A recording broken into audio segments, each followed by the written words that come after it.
In today's video, I'm going to teach you how to mute audio in InVideo.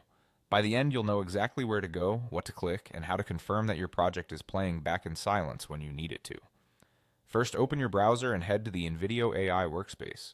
If you're prompted to sign in, just log into your account as usual. Once you're in, you'll land on the main dashboard. This area is your hub for everything you've created.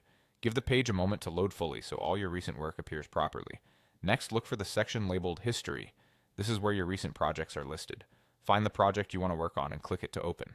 Selecting from history is helpful because it takes you straight back into the editor or preview view with all your previous settings intact, so you're not starting from scratch. If you have many projects, you can scroll or use the search to locate the right one quickly. Once your project opens, start by pressing the play button in the preview area. This quick check helps you confirm what audio is currently active, whether it's background music, voiceover, or sound effects. Listening for a few seconds ensures you're muting the correct output and not troubleshooting something that wasn't playing in the first place. Keep your eye on the transport controls. Play, pause, timeline scrubber, so you can pause exactly where you want. Now to mute the audio, click the speaker icon that sits next to the playback controls. You should see the icon update, often with a slash through the speaker, indicating that sound is now muted.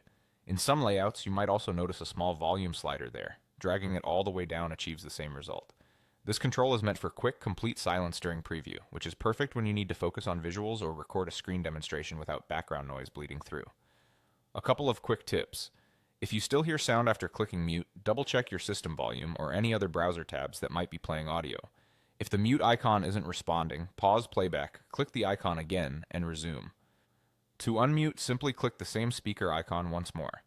If you prefer lowering volume instead of a full mute, use the slider to set it at a comfortable level. And when you're done, make sure you're satisfied with the playback in mute before moving on to any export or sharing actions.